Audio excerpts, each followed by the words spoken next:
morning. Hello, I'm Dean Kelley with the Georgia Transparency Coalition. Today we're visiting with Mr. Blakemore and Robert Blakemore in his home right after the holidays, December 26th.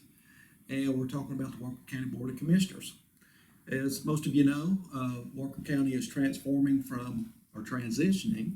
from a sole commissioner to a board of commissioners that will take effect in 2021.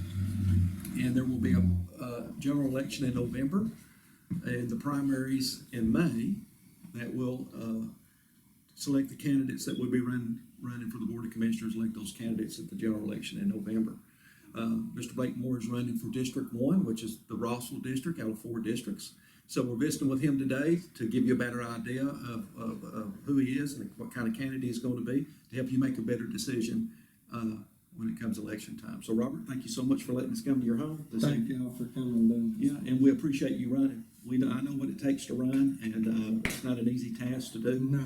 So I respect anybody that has made that decision to run. So if you would, just tell us a little bit about your family and your background and that sort of thing.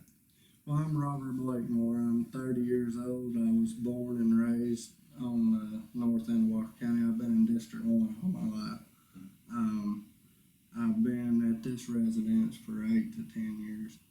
Me and my wife have 5 children together. You just got a newborn. Just had a newborn. He's 6 weeks old. Mm-hmm. So I have a lot of roots in the north end of Walker County. I've been here 30 years, and we have 5 children here and building our family here, and we don't plan to go anywhere. Mm-hmm. What type of work do you do? I'm in construction. I drive a truck, run equipment, and I worked for Walker County Road Department for 7 years. I worked for my dad all through school, and a couple years out of school, and then I worked for Walker County Road Department for 6.5, 7 years.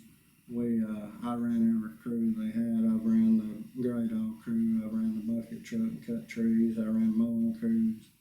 So I've done a little bit of everything at the road department. I know how to make everything work. Yeah, your family has deep roots here in Walker County, right? Yes, sir. My dad's been here all his life, and yeah.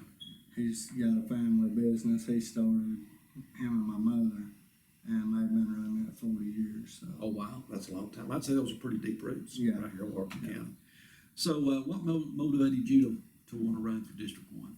When I switched to the Board of Commissioners, I talked to my wife and had kicked around running, and I kind of just let it die, and then I had a couple people approach me about running. So once they approached me, I started talking to other people and obviously prayed about it, as that's the main thing. And everything just kept pointing for me to run, and so here we are today. What are the major issues that are your main concerns in Walker County?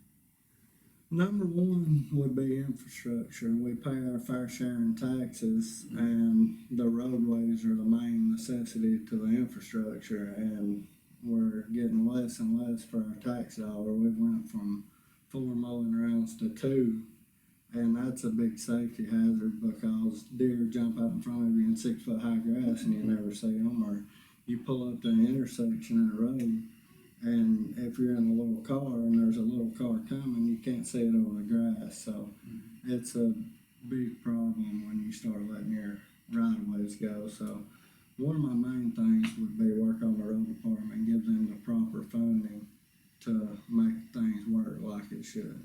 Okay. And my next one would probably be the tax district. We pay enough in taxes. We have enough tax now. We don't need to be adding a new tax district for a select few ones, because once you add them, they hardly ever go away. And you got to think about the elderly people that are on fixed income, and they can't afford any more tax. So we need to take the tax we already have and reevaluate it and get the best out of the dollar. Well, let's talk about that for a minute, because that's been a big issue up here at the north end of the county, specifically around the Wilson Road area, for the funding for lights. And I think everybody agrees that is something that's probably needed for the community. The arguments become over, or the debate really, or the discussion is how it needs to be funded. And as you mentioned, I think our current snow commissioner, Shannon Whitfield, suggested the special tax district, which is something they did on Lookout Mountain around where the Blakemore project is, with the golf course. And And there has been some up here that's advocated the special tax district, but that's something that you oppose, correct? Yes, I do oppose it. I think, there's grants and things out there, and I think we need to pursue those grants. I don't think we need to be adding new taxes, because my thing is, once you add a tax on for a light, somebody may want a playground, and then the next steps, they're gonna be wanting to add a tax for a playground, or add a tax for something else. It's just never ending. Of course, we have SPLOST funding and we have T-SPLOST funding. And, of course, which I don't know the answer to this question, if you do or not either, is how much of those SPLOST and T-SPLOST funds have been spent on this end of the county? I hadn't checked into that, but I did check into T-SPLOST will pay for street lighting. Yes, it will. I did check into that. So that's something you would rather see happen, is the T-SPLOST or SPLOST funds be used for the street lighting rather than creating a new special tax? Rather than having a new tax, absolutely. Okay, fantastic. Also, as a District 1 representative, it will encompass Rossville and Lakeview area, not Lakeview, Fairview area, as well as the areas surrounding Rossville. So you'll be representing people within the city limits of Rossville as well as the outside of Rossville. So you're going to have to be able to cooperate with Teddy Harris, the mayor of Rossville, on similar projects. What steps would you take to be able to cooperate and work with Teddy on what would be a priority up here? I really have no issue with Teddy. Me and Teddy have sat down and talked, and we're on talking terms, and I'm friends with several city councils, so I don't see no problem with me working with City of Rossville. Okay. Also, some of the criticism that I've received on the Board of Commissioners is that Walker County is a very large county. It takes about an hour to drive from one end of it to the other. And some of the criticism that I have received is that the board members will not cooperate. Everybody be looking out for their own self-interest in their community, and it's going to be divisive. What steps would you take, or what would be your attitude as District 1 representative as far as working with the other commissioners and the chairman? This is not solely about District 1, and that's something we all got to look at. This is for the better of the whole county. What I do in Rossville, say if a business come to me and want me to come to Rossville and I couldn't meet the criteria, but Chickamauga could, then I need to work with Chickamauga, and we need to get that business, because it's going to benefit District 1 just as much in Chickamauga as it would in Rossville. Yeah. We're still going to get the SPLOST tax and the sales tax. And of course, we know that there's a limited amount of money that we can spend. And of course, each commissioner is going to look out primarily for the interests of their districts, as they should. But of course, at the same time, like you said, we have to look out for the county as a whole. As a whole. So you're going to have the ability to be pragmatic and the ability to be able to compromise. You don't see any issues in that area as far as you being able to work with other commissioners or anything like that? No, I'm probably one of the laziest people in the city, so I don't see any problem whatsoever. Okay. So, your elected office, what are the initial priorities, and what are the things you'd like to see accomplished up here on this end? Or the county as a whole?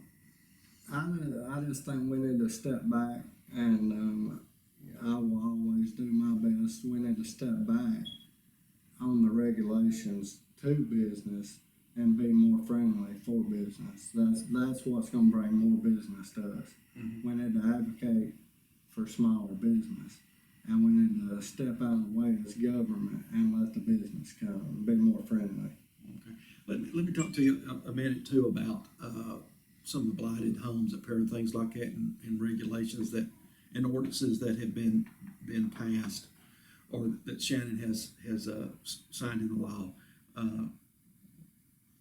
Do you see that the county needs to have one consistent ordinance for the entire county, or because of the diversity that we have in our county between rural and some the city areas in the county, that maybe there should be a variety of ordinances based on where you live in the county? The cities should have their own ordinances. The rural county is rural county for a reason. I feel like we're trying to make it a HOA neighborhood. A business, not a business, say a taxpayer buys a piece of property, well, he paid for that piece of property, and we're charging him the maximum property tax. And then we wanna tell him everything he can and can't do with it. I understand if you have a pile of trash in your front yard, we need it cleaned up. But if we have to come onto your property and inspect it, go behind your house, we can't see it from the road, that's kind of an issue. There, there's property owner rights. And, I mean, if your neighbor has a problem with it, yeah, we need to kind of compromise. But I don't feel like we should just be inspecting people's property. I advocate smaller government and less taxes. And the more codes people we add and the more we get in people's property, we're adding a larger government. And somebody's gonna have to pay for that, and that's the taxpayers. Exactly. And we need to maintain our right of ways before we worry so much about people's property.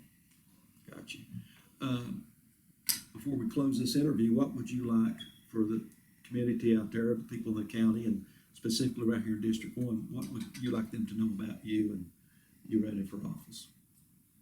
I'm just outgoing and I'm really easy to get along with, and I can work with anybody, and I'm gonna hold a monthly meeting if elected. I've already got the location. It's a good location right here in Rossville. Where's that gonna be? It will be at the Rossville Athletic Complex. I reached out to Cartel Rogers and he gave me permission to use it for my kickoff, and we liked it there. And I told him I'd like to hold a monthly meeting just for my district to take their concerns to the commission board, and he said that would be totally fine. So I will have a monthly meeting, and I'll be a voice for the whole district, not just parts of it. And I would appreciate your vote and your support May 19th, 2020.